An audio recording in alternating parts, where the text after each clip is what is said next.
Fala Zé, tudo bom? Cara, o vídeo de hoje vai ser um pouco mais técnico, eu vou tratar a respeito da regra da proporcionalidade, então eu não sei se eventualmente você vai conseguir fazer a charge musical, se conseguir ótimo, né? Sempre deixa os vídeos maravilhosos, mas se não conseguir tá tranquilo por ser um pouco mais técnico. Se você quiser tentar, né, a regra da proporcionalidade ela é uma racionalização para tomar decisões dentro do direito, principalmente em situações que temos colisões de princípios, então coisas como, por exemplo, a liberdade de expressão contra o teu direito autoral, né? Eu tenho uma liberdade de expressão, mas um limite dela, dentre vários outros, é eu não poder plagiar uma música tua, né? Eu não posso subir num palco, cantar uma música tua sem te pagar. Esses limites, essas regras que são estabelecidas dentro de um limite de qual é o teu direito à proteção da propriedade intelectual e qual é o meu direito à liberdade de expressão, isso é estabelecido e medido através dessa regra da proporcionalidade. Então é isso, cara. Se conseguir compor alguma coisa, legal. Se não conseguir, tá tudo certo. Abraço.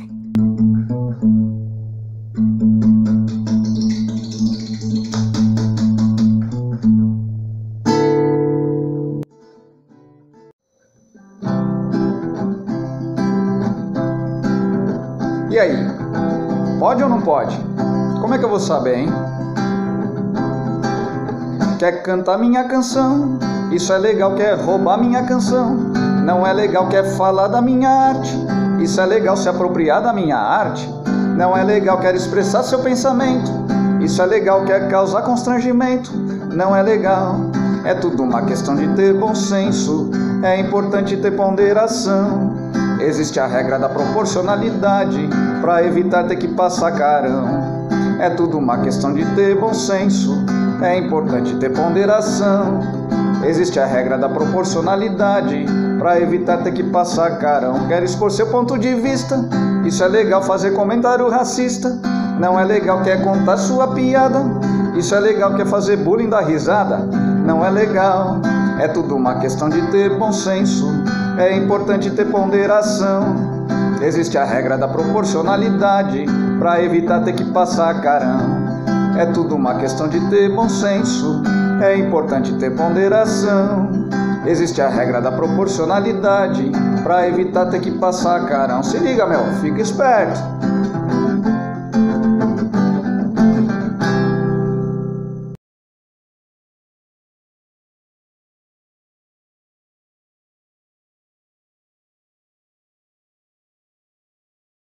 Olá, esse é o canal Sem Gravata e aqui fazemos divulgação científica de humanas e batemos papos interdisciplinares.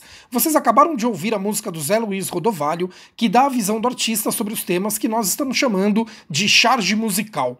Hoje vou trazer para vocês a regra da proporcionalidade de Robert Alexy, com outras explicações que ajudam a entender do que estamos falando, além de exemplos que vão facilitar a percepção de que se trata de uma racionalização de como tomar decisões para estabelecer aquele limite que sua mãe já dizia, de que sua liberdade termina onde começa a dos outros. Não é tão simples assim, como vocês percebem pelas brigas sobre a liberdade de expressão. Quem ofende sempre acha que a liberdade de expressão lhe permite ofender e não percebe que extrapolou os seus limites. O exemplo da liberdade de expressão é sempre bom, pois ela encontra vários limites, não só na proteção da imagem e da honra. A liberdade de expressão também é limitada pela proteção da propriedade. Eu não posso revelar segredos industriais, assim como também não posso plagiar as músicas do Zé, nem os vídeos do Felipe Neto. As nossas liberdades mais importantes estão estabelecidas na Constituição, e esses limites são estabelecidos para atender a outros direitos igualmente constitucionais.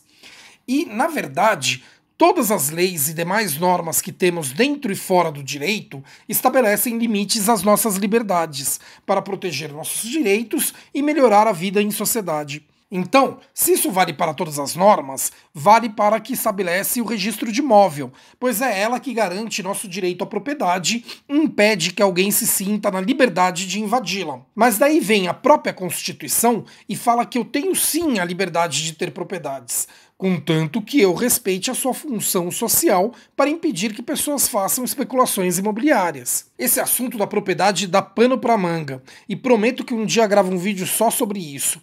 O que quero mostrar é que quando o Estado estabelece leis que determinam o registro de imóvel e como e quando você pode adquirir, transmitir ou perder a propriedade, ele está estabelecendo meios que pretendem garantir uma boa convivência dentro da sociedade, atendendo aos mandamentos da Constituição. E se isso também serve para normas fora do direito, significa que quando a sociedade estabelece uma norma ética ou moral, ela também está estabelecendo limites às nossas liberdades.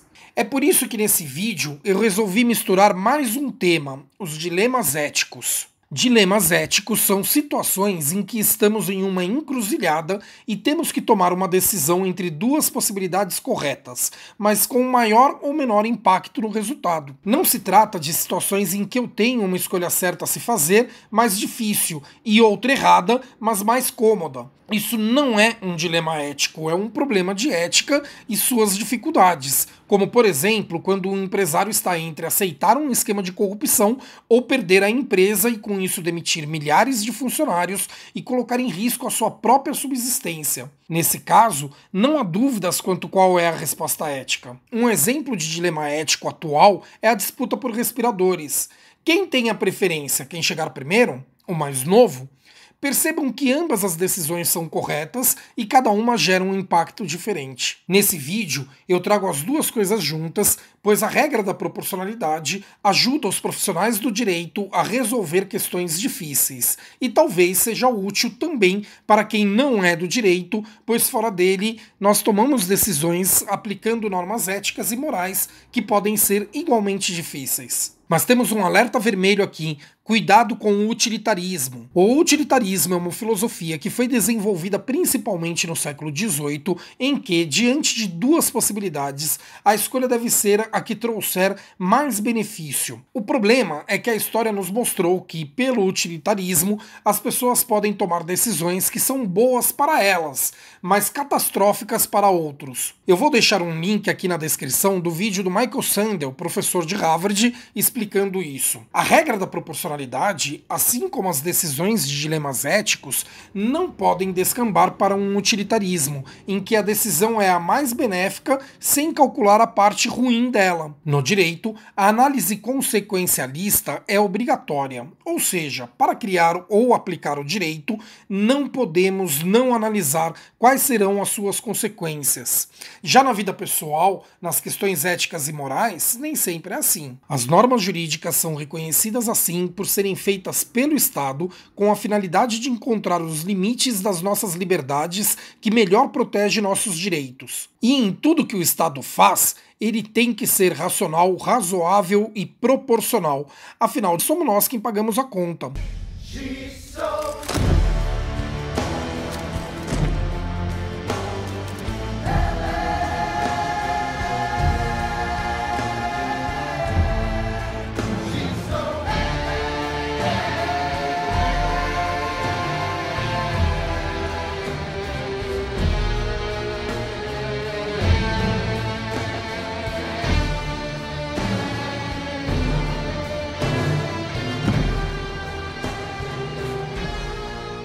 Para que vocês entendam o que é racionalidade, razoabilidade e proporcionalidade na hora de tomar uma decisão, vou utilizar um exemplo do cotidiano, as nossas refeições. Qual a finalidade das refeições? Nós comemos para matar a fome, é essa a finalidade. Tudo que fazemos, fazemos por termos uma finalidade. Por que a galinha atravessa a rua? para chegar do outro lado. Então, quando comemos, temos uma finalidade, que é matar a fome. E vamos ter que decidir o que vamos comer para atingir essa finalidade de maneira racional, razoável e proporcional. Na análise da racionalidade, vamos ver se o meio escolhido é capaz de atingir essa finalidade, ou seja, se ele é lógico, adequado. Então, na berlinda temos duas opções. Alternativa A, comer gelo. Alternativa B, comer comida. Qual é a alternativa racional? Comer comida, claro. Gelo não mata a fome, portanto, escolher a alternativa A não é racional, pois o meio escolhido não é capaz de atingir o fim, não é o adequado. Agora vamos para a razoabilidade. Razoável é o que é na medida da sua necessidade, nem mais nem menos. Dessa vez temos três possibilidades. Alternativa A, comer 2 folhas de alface. Alternativa B, comer um prato de comida. E alternativa C, comer até o dono da churrascaria ficar em estado fetal, arrependido por nos deixar entrar. É claro que razoável é a alternativa B, comer um prato de comida. É a medida da necessidade, nem mais nem menos. Percebam que a alternativa A, comer 2 folhas de alface, nem racional é, pois o meio não atinge o fim. Podemos concluir, portanto, que o que não é racional também não será razoável. Por fim, no momento que decidimos o que vamos comer, temos vários valores que precisam ser atendidos na maior medida possível. 2 são bem claros: saciar o paladar e levar bons nutrientes para o nosso organismo. Infelizmente, é raro conseguir atender a essas 2 exigências ao mesmo tempo. Por isso que nunca ninguém te convidou para uma saladada, não é mesmo? Mas não faltam convites para macarronada. Então, na nossa alternativa A, vamos escolher comer uma salada sem tempero, porque tempero faz mal. E de sobremesa, tofu com adoçante stevia. Na alternativa B, vamos escolher uma feijoada completa com tudo que temos direito: torresmo, linguiça, paio e um montão de carne gordurosa. E de sobremesa, bolo de chocolate com cobertura de brigadeiro. Na alternativa C, vamos comer uma salada bem temperada de entrada. E em seguida, uma feijoada, mas sem exagero, pois já comemos a salada antes. E na hora de escolher as carnes, vamos dar preferências às mais magras. De sobremesa, uma fruta, afinal de contas já comemos uma feijoada. Qual das alternativas pondera melhor todos os valores envolvidos? É a alternativa C, claro.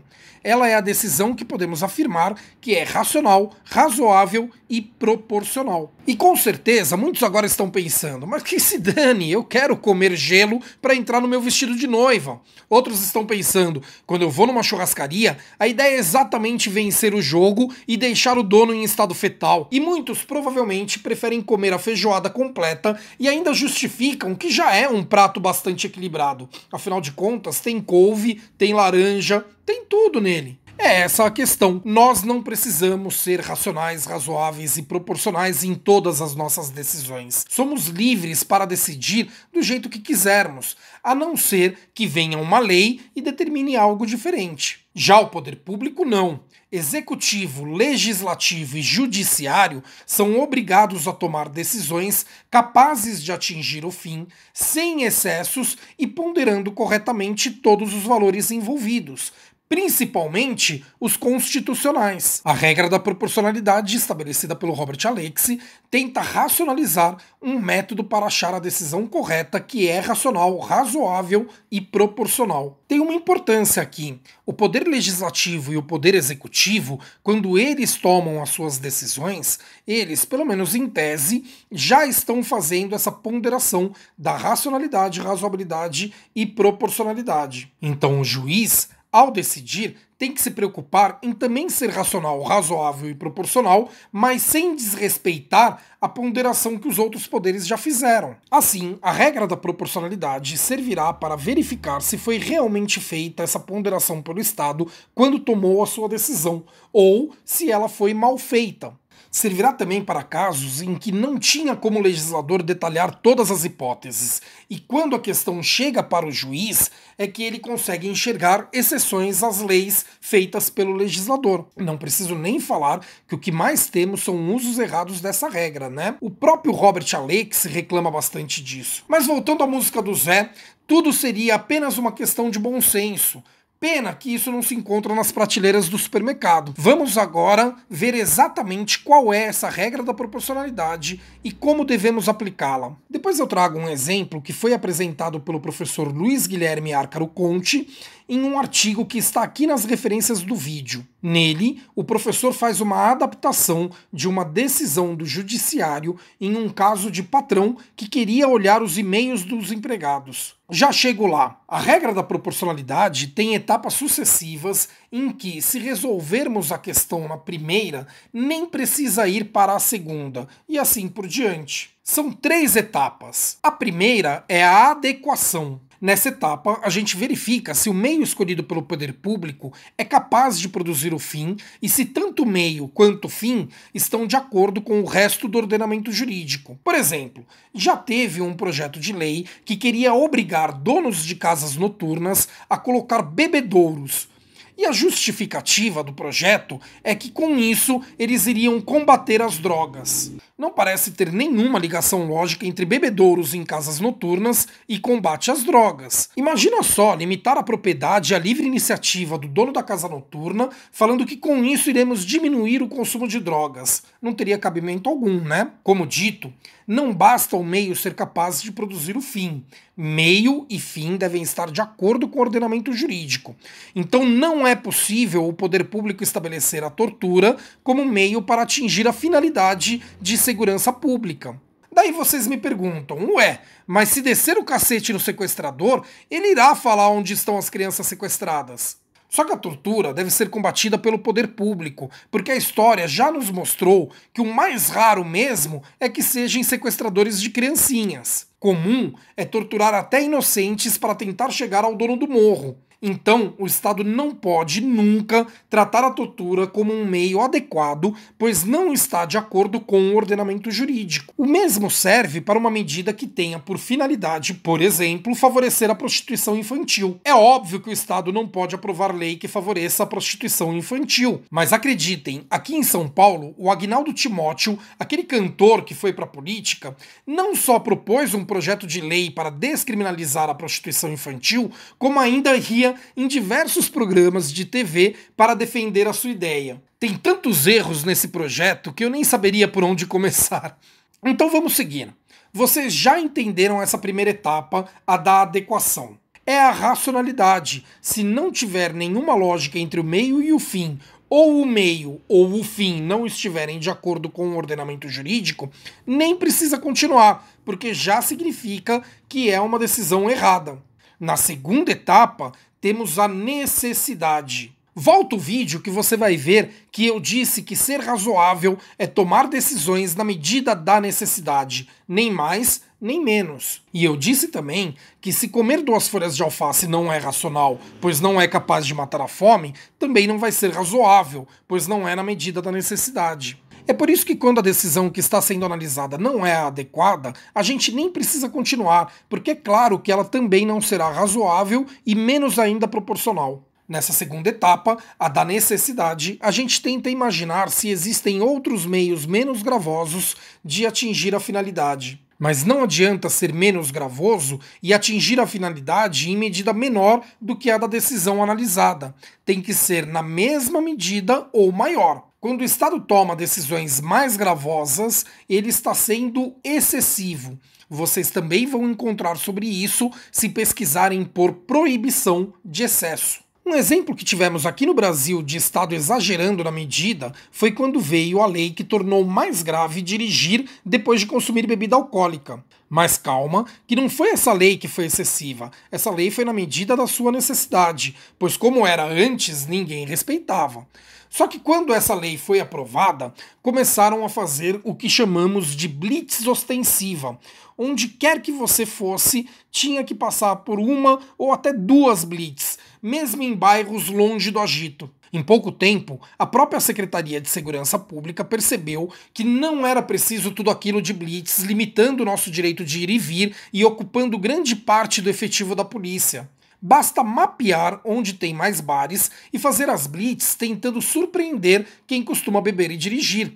Agora vamos supor que a gente chegue à conclusão que a decisão é sim o meio capaz de produzir o fim. Está tudo certo em relação ao resto do ordenamento jurídico e não existe meio menos gravoso capaz de atingir o fim na mesma medida. Parece que está tudo certo, não é mesmo? Mas vai que esqueceram de alguma coisa. Lembra do exemplo da comida? Tem vários valores envolvidos sempre. E quando o Estado toma uma decisão, ele não pode simplesmente esquecer de alguns desses valores. Esses valores, no direito, aparecem como princípios. São normas que precisam ser atendidas na maior medida possível, pois todas precisam continuar existindo na sociedade. Quando o Estado toma uma decisão visando proteger a propriedade intelectual do Zé, não pode esquecer que, além dessa propriedade dele, que é sim algo a ser valorado, temos outros valores igualmente importantes, como, por exemplo, a liberdade de expressão, o acesso à cultura, o acesso à informação e etc. Todas essas normas devem ser atendidas em uma medida que consigam coexistir, sem que uma anule a outra. Então, Robert Alex propôs uma análise de grau de limitação à liberdade para verificar a proporcionalidade. Então, nessa terceira etapa, chamada de proporcionalidade em sentido estrito,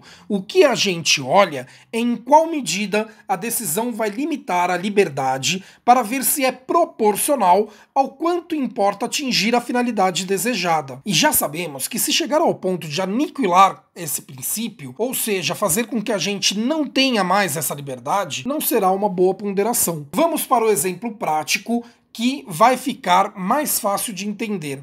É uma adaptação de uma decisão antiga do judiciário. Os e-mails surgiram na década de 90 e até hoje não temos leis suficientes para estabelecer boas regras de funcionamento deles. E é claro que uma hora ia dar algum problema e o judiciário teria que resolver. Nesse caso, uma empresa coloca uma cláusula no contrato de trabalho estabelecendo que poderá verificar os e-mails do empregado, inclusive os de sua caixa de mensagem pessoal. A finalidade é a proteção de seu patrimônio, pois se um empregado, utilizando os equipamentos da empresa, manda uma mensagem para alguém ofendendo a pessoa, a empresa pode ser responsabilizada e ter que indenizar. Só que a Constituição reconhece que o trabalhador é hipossuficiente em relação ao empregador.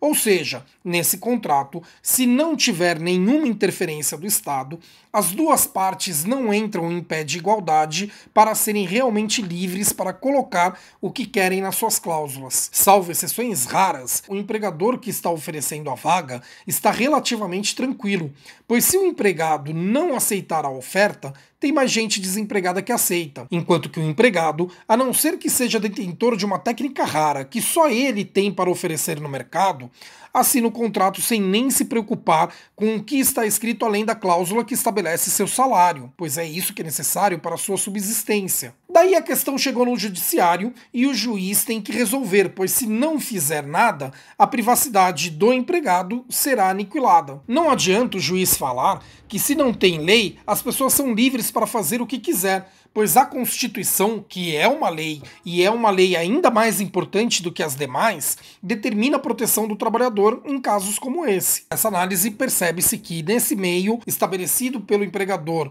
no contrato de trabalho que visa proteger sua propriedade, 4 situações fáticas vão ocorrer. Na primeira, o chefe vai olhar as mensagens profissionais da conta profissional do empregado. Na segunda, a B, o chefe vai olhar as mensagens profissionais da conta pessoal do empregado. Na terceira, a C, o chefe vai olhar as mensagens pessoais da conta pessoal do empregado. Por fim, na última, a D, o chefe vai olhar as mensagens pessoais da conta profissional do empregado. Logo de cara, sabemos que só dá para ele identificar se a mensagem é pessoal ou profissional olhando a caixa de mensagens. Analisando essas 4 situações fáticas, fica evidente que a alternativa C não é capaz de produzir produzir o fim. Ele não irá proteger sua propriedade verificando mensagens pessoais de conta pessoal. Portanto, na primeira etapa da regra da proporcionalidade, ela já não passa, pois não é adequada. As demais passam desse crivo, então vamos para a segunda etapa. As situações B e C envolvem olhar a conta pessoal do empregado para proteger o patrimônio do empregador. A C, como visto, nem é racional, então, portanto, não precisamos nos preocupar. E a B, facilmente identificamos outro meio menos gravoso capaz de produzir o fim. Basta proibir que abra e-mail pessoal nos equipamentos da empresa. Se o empregador proibir o uso do e-mail pessoal pelo empregado nos equipamentos da empresa, ele já estará protegido na mesma medida do que se estabelecer que poderá olhar as suas mensagens. Então concluímos que o empregador não pode estabelecer que irá olhar os e-mails da caixa pessoal do empregado, pois isso não é razoável. Falta analisar se as duas outras situações fáticas são necessárias. E sim, elas são, pois não tem como saber o conteúdo das mensagens sem abrir a caixa e não tem outro meio menos gravoso de se chegar à mesma finalidade. A e D passaram pelo crivo da adequação e da necessidade, e agora vamos ver se passam pelo crivo da proporcionalidade em sentido estrito. Ponderando os valores envolvidos, percebemos a colisão da privacidade e da propriedade, e temos que ver o grau de lesão à privacidade em cada uma dessas situações fáticas. Na primeira, a lesão é mínima ou inexistente, pois, em geral, é raro ter conteúdo privado em mensagem profissional. É claro que é possível que tenha, mas ainda assim não costuma ser nada realmente necessário de se proteger. Como, por exemplo, terminar o e-mail com palavras como saudades, mandando beijos. Está na esfera da privacidade, mas não é nada grave que precisa ser protegido. Já na última situação, há um conteúdo pessoal que será visto pelo empregador, portanto, há uma restrição média na privacidade. A restrição à privacidade nesse caso é média, pois se o empregado sabe que o seu chefe poderá analisar a caixa de mensagem da conta profissional, ele não tem motivos para expor ali algo que ele considere que merece ser protegido. Até porque ele pode esperar e mandar o e-mail pessoal de sua conta pessoal por outro equipamento que não seja o da empresa. Assim, se conclui que é sim possível ao empregador estabelecer no contrato que irá verificar a conta profissional do empregado, mas ele não pode verificar a conta pessoal. E vou colocar um pouco de pimenta nesse angu. E se o trabalho for uma missão ao Polo Norte, com o mínimo de peso possível, em que somente terá um pequeno equipamento da empresa e o empregado não terá outro equipamento para poder acessar sua conta pessoal? Nesse caso, a restrição à privacidade passaria a ser num grau grave e, portanto, atingiria seu núcleo essencial. Na prática, o empregado não teria mais sua privacidade, portanto, a medida, ainda que adequada, ainda que necessária, não seria proporcional. Então é isso, pessoal. Lembrando que no direito, obrigatoriamente, nós sempre temos que buscar pela sua finalidade. É um dever do juiz sempre analisar a ponderação que foi feita pelo executivo e pelo legislativo, ou caso não tenha sido feita, porque ainda não deu tempo de fazer, como essa hipótese dos e-mails, que ele faça, mas faça bem feito, a sua análise de racionalidade, razoabilidade e proporcionalidade. Caso o legislativo ou o executivo já tenha ponderado, ele não pode substituir a sua ponderação à ponderação que já foi feita, a não ser que seja bem claro que não é racional, não é razoável e não é proporcional. Se não for algo gritante, ele não pode substituir, porque ele não foi eleito para ser juiz.